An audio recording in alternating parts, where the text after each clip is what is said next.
What's up, carnivores? Zach here with American Smoke, and today we're making smoked brisket mac and cheese.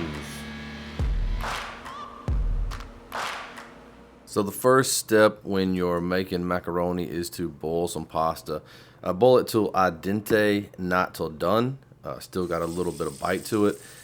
Once it gets al dente, cool it off with some water. You want to do this to sort of stop the cooking process because it's going to continue to cook once you get it into the smoker.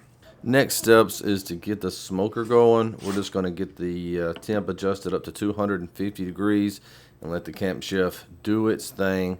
We're going to be running on about a 6 smoke setting today. We're going to be burning some post oak chunks in the fire pot. We're going to get those in there. We're not going to light those up just yet. We're going to wait till the mac gets in there to turn that smoke on.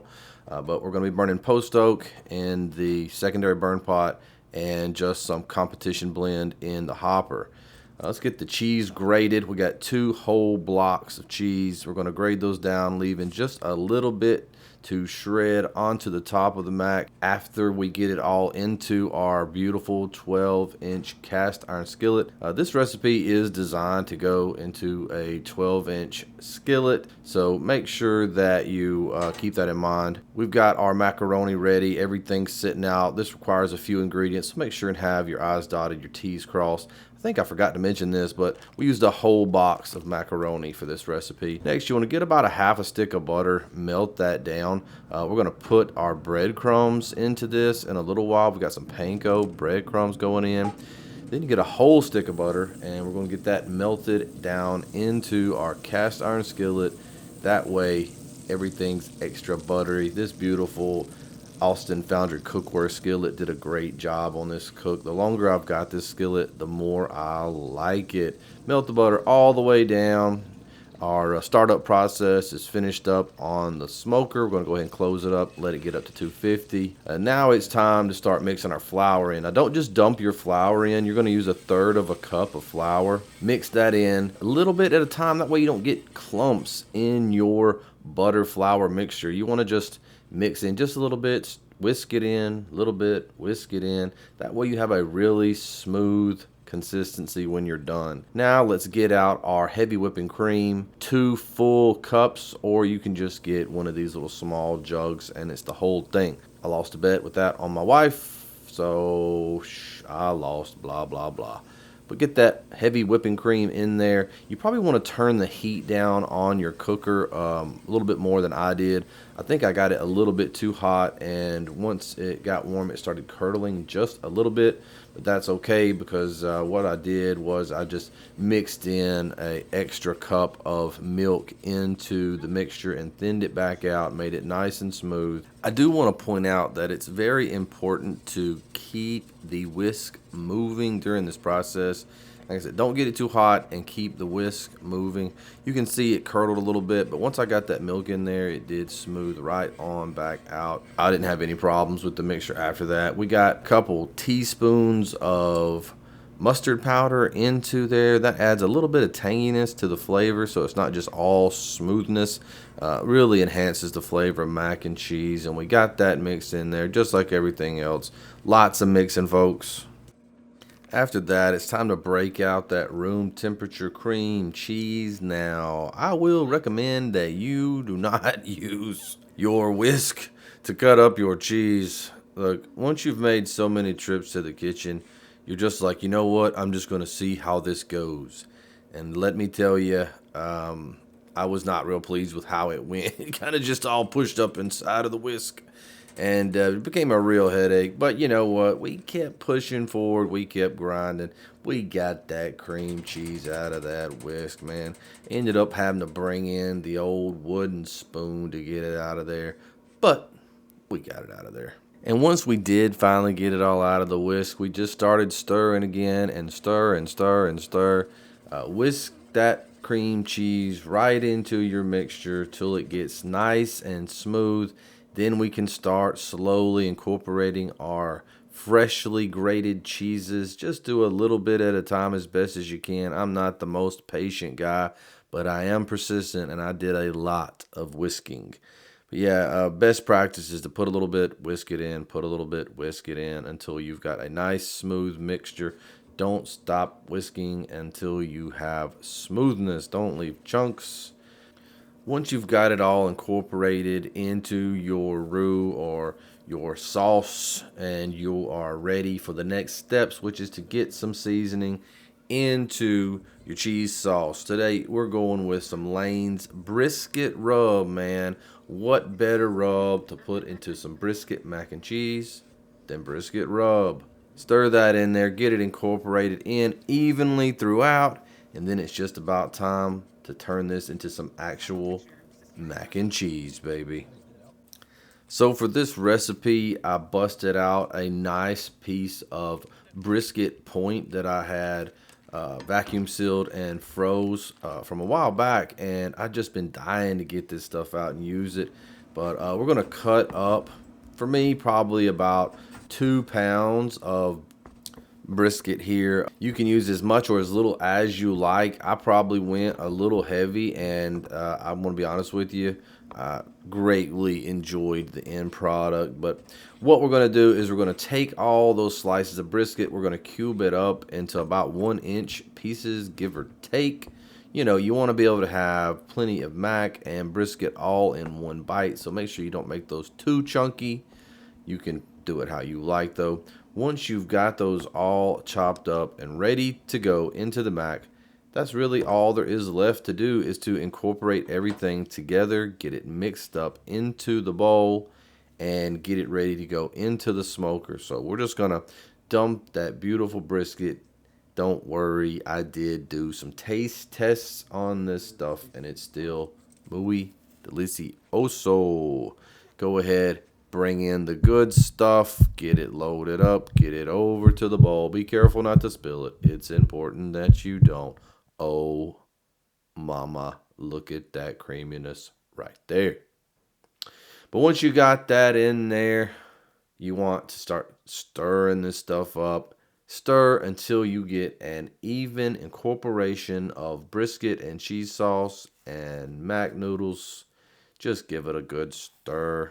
Once incorporated, now it's time to get it back into our 12-inch cast iron pan, where it will be spending the remainder of its time in the smoker. Just dump it in there and then level it out as best as you can. If you notice it's going to spill over the edges, maybe don't put it all in there, but if you use the measurements and the recipe that I use today, it should fit perfectly. Next, get out those panko breadcrumbs. We're going to get out the butter that we melted in the smoker. So we got some smoked butter. We're going to mix that in with our panko breadcrumbs. This is going to allow them to get just a little bit extra toasted.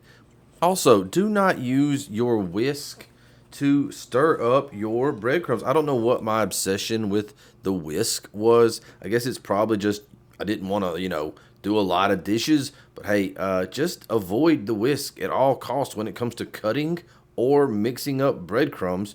Just use a spoon that you can actually scrape the bottom of the bowl with to get the butter mixed in there. My gosh. Sometimes I don't understand how my brain works, but whatever. We got her done. That's the important thing, is don't stop till it's done. Then you want to just evenly distribute those breadcrumbs all over the top. Make sure you don't go too thick. When I was eating this, I did notice that maybe there was a couple areas that I went just a little bit thick. So if you think you got enough, that's probably enough. Just trust your gut and don't go too thick. You don't want to have bites that are mostly panko breadcrumbs. After that, we're going to take the last little bit of our chopped brisket that we did not incorporate into the mixture. We're going to finely chop this, closer to about 1/4-inch little pieces. And this is going to go across the top of our mac and cheese so that we not only get the texture, but we also get the little visual pop at the top, which is, you eat with your eyes first, folks. Never forget that. Put a little extra effort into your presentation. You're never going to be sitting around wishing you hadn't put extra effort into the presentation. I can promise you that much. Now, because I like Townhouse crackers or whatever type of crackers these are, I'm going to crush up a pack and, about 10 crackers. Then we're going to come in with some more of that freshly grated cheeses and get those on top of the crackers and the brisket and the breadcrumbs and all of the goodness. Get all of that onto the top. We might have just a little bit of boil over. I'm not sure at this point in the cook, but I'm also sure that I don't care. It's going to be so good. But get the crackers, the cheese, like I said, the brisket, the breadcrumbs, everything on the top. And get this thing into the smoker, baby. Yeah, little cracker bite for Mr. American Smoke.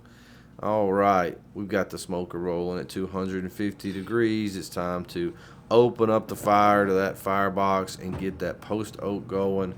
We're going to close the door 250 degrees for about an hour or so.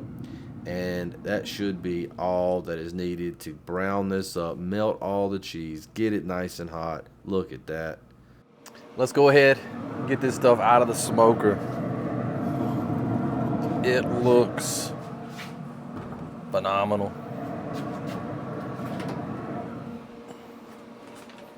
All right, let's go ahead and get into this smoked brisket mac and cheese and see how we did. I know I'm excited about this. Let's go ahead and get in here for a little scoop. I think that this scoop right here is gonna be a particularly good scoop. Let's see how we go. We got all that crunchy deliciousness on the top, and we got the creaminess on the inside. Oh my gosh. Oh my gosh, look at it just melting down. Oh, look at that. Holy guacamole, that looks so good. Oh my gosh. Well, y'all know what the thumbnail's gonna be. I think it'll be in there. I'm not gonna mess that up because that's my thumbnail. We're gonna get in here, get us a piece of brisket, some of this goodness right here. Ooh. Ooh. I hope it don't hurt me. I just realized it ain't been out of there long. Ooh. It's hot. Oh my gosh. That is so daggone good. Oh. That is so good. That is so good. Oh my gosh, I gotta go back in. It's got a great smokiness. The brisket that's in there, you got the smoke from that, and then you got the post oak smoke that we had rolling around the top, soaking into that breadcrumbs and the crackers and the cheese on the top. That is some fire. Gosh. Give this one a shot. Really easy to do. If you have any questions about how we did this today, make sure to let me know in the comments section down below. If you think that I need to do something different, if you have any suggestions on how to do better, let me know that as well. Come over to American Smoke Carnivores, share your smoked mac and cheese recipe with us. We love recipes. We love trying new things. Come on over. I'm in there every day. I'll see you in there. Thanks for watching. Smoke on, and I'll see y'all in the next video.